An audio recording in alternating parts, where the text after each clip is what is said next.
Olá, seja bem-vindo ao nosso canal. Resolvi criar esse vídeo, como você leu no título, para falar sobre como meu marido perdeu a visão aos 27 anos. O nome dele é Alcides, mas todo mundo conhece ele por Selvino. Alcides Deolindo da Silva. Bom, ele perdeu a visão em 1996 e no começo, eu vou falar desde o começo que ele começou a sentir, tá? Então, quando ele começou a sentir os primeiros sintomas, a gente ainda não estava junto. E ele me contou que no começo ele sentia tipo umas nuvens, uns mosquitinhos, uma nuvem branca, embaçada assim. E no começo ele não deu muita importância para isso. Ele achou que tivesse tomado um ar, né? E aqui, como a gente tem uma crença de mandar benzer, a gente acredita em benzedura, essas coisas, né? E aí ele foi numa senhora e pediu para ela benzer os olhos dele. E aí e esperou, né? Ela disse, espera 7 dias, eu vou benzer por 7 dias e daí tu espera. E ele esperou esses 7 dias, daí depois voltou lá, esperou mais 7 dias e assim por diante. Foi esperando. E aí a gente se encontrou, né? Quando a gente ficou junto, ele começou daí já a ir no médico. Ele foi a primeira consulta e o médico pediu alguns exames e ele foi fazer os exames. E no começo a gente achava que não era tão grave assim a situação. Só que quando chegou o resultado dos exames, a gente descobriu que ele tinha uma doença muito rara nos olhos. Eu vou ter que ler o nome da doença, porque se eu falar assim, não vou conseguir. Eu vou ler aqui o diagnóstico que o médico deu, para vocês verem.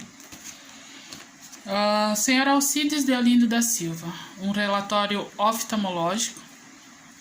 O paciente apresentou, no ano de 1996, o quadro clínico de uveíte difusa anterior e posterior, com exudação retiniana bilateral severa.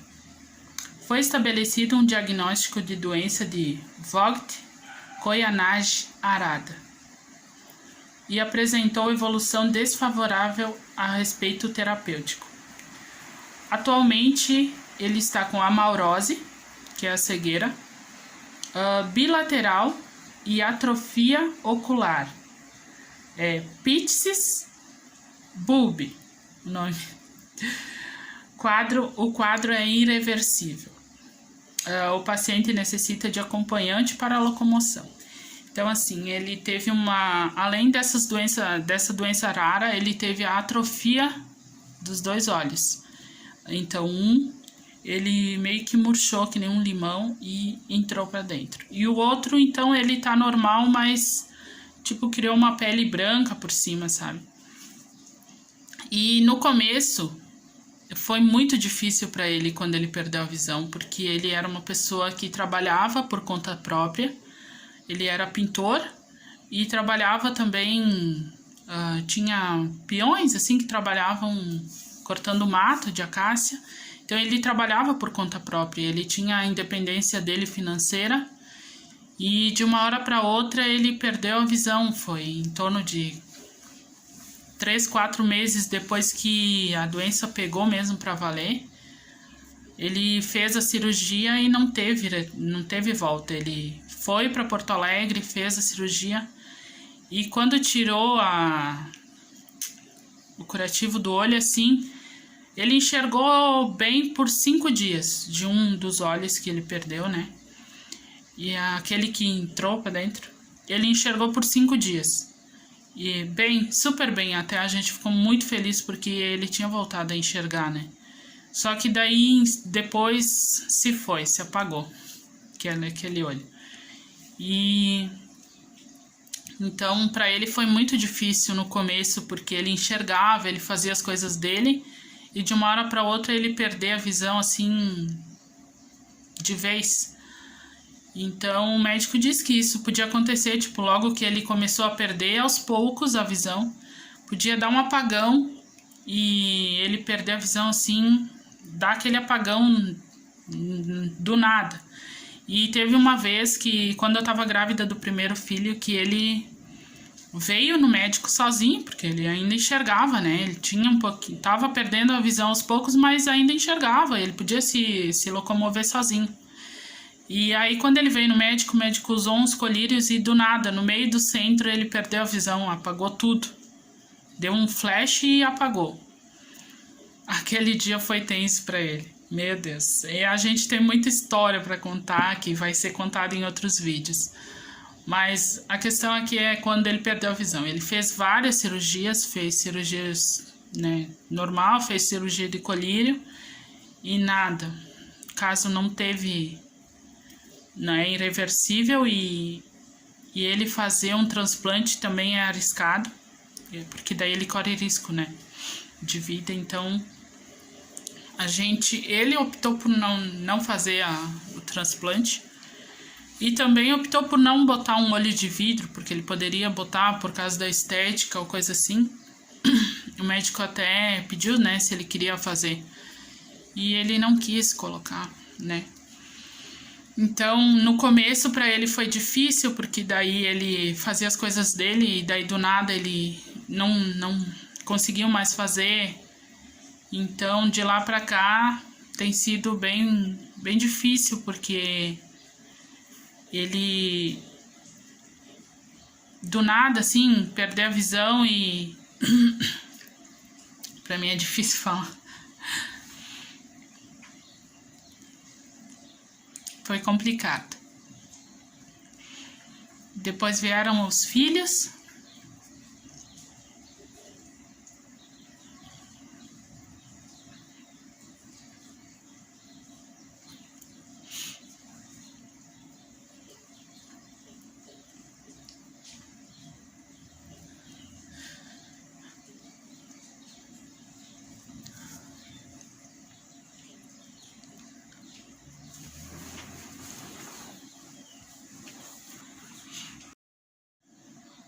Oi, quero pedir desculpa, voltei, me emocionei, tive que pausar o vídeo, porque pra mim não é fácil, não é fácil. E quem me conhece sabe que eu sou, os meus filhos provavelmente eles sabem que eu começo a falar, e se eu começar a falar da nossa família, da nossa história, já começo a chorar.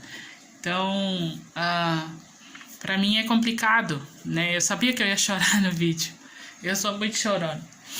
E recordar o assunto lá atrás é punk, que nem eu digo.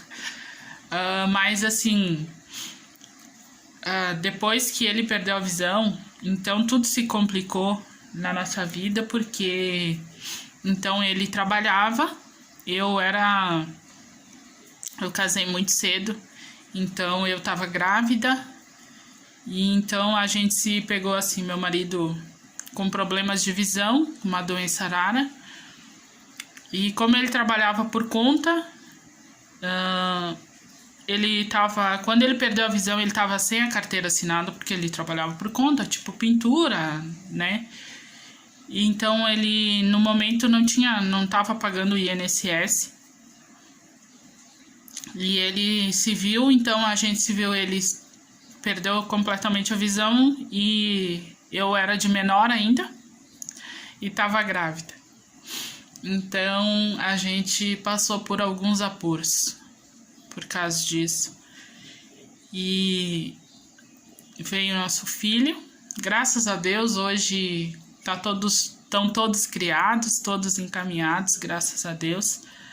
Mas lá atrás foi bem difícil a nossa trajetória. E quem nos conhece, né, aqui da cidade, nossos amigos sabem que não foi fácil.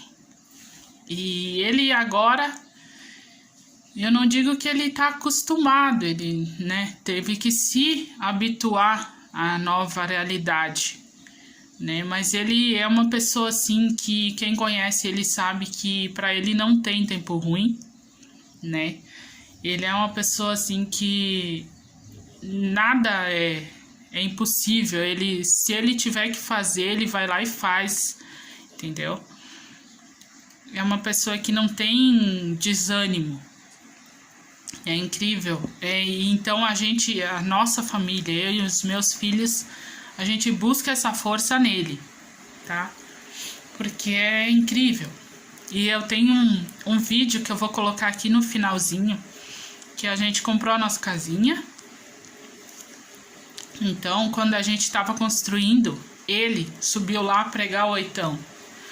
E eu vou deixar no final desse vídeo para vocês verem. Pra mim é complicado falar.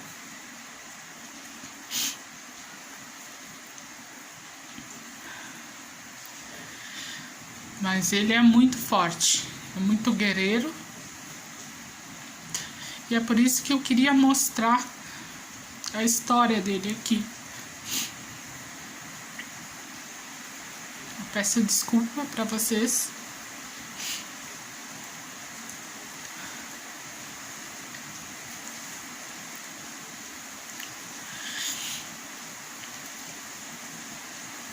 Queria pedir, se vocês quiserem saber mais sobre a nossa história,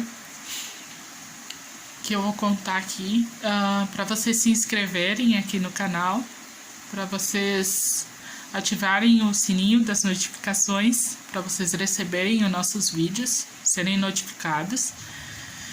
E eu vou postar nosso dia a dia, como é que é a nossa rotina aqui de casa. E eu acho que vocês vão gostar muito de conhecer ele. Eu vou, no próximo vídeo, eu quero trazer ele para apresentar para vocês, gravar um vídeo, gravar nosso dia a dia aqui de casa, para vocês acompanhar mais a nossa vida. Pedir desculpa, que não é fácil. Eu tô muito emocionada em contar a história dele aqui. Então, um beijo grande para vocês, fiquem com Deus. Espero muito que vocês se inscrevam aqui para acompanhar, ajudar nosso canal a crescer, na verdade. A gente vai trazer vídeo engraçado também, porque ele é muito engraçado. Então, cliquem aí, dê um joinha e muito obrigada. Não é.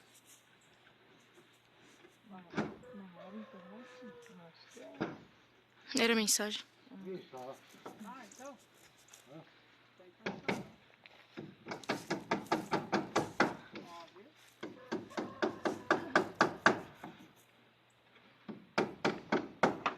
Acabou.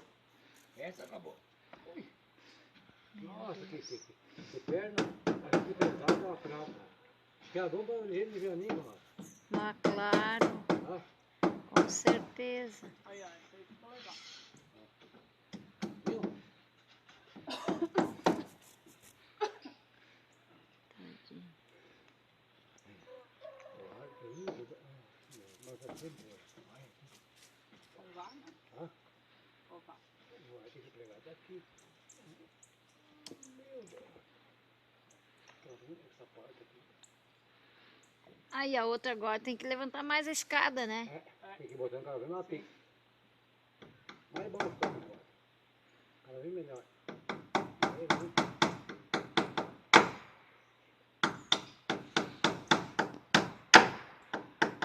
Muito bem, prego.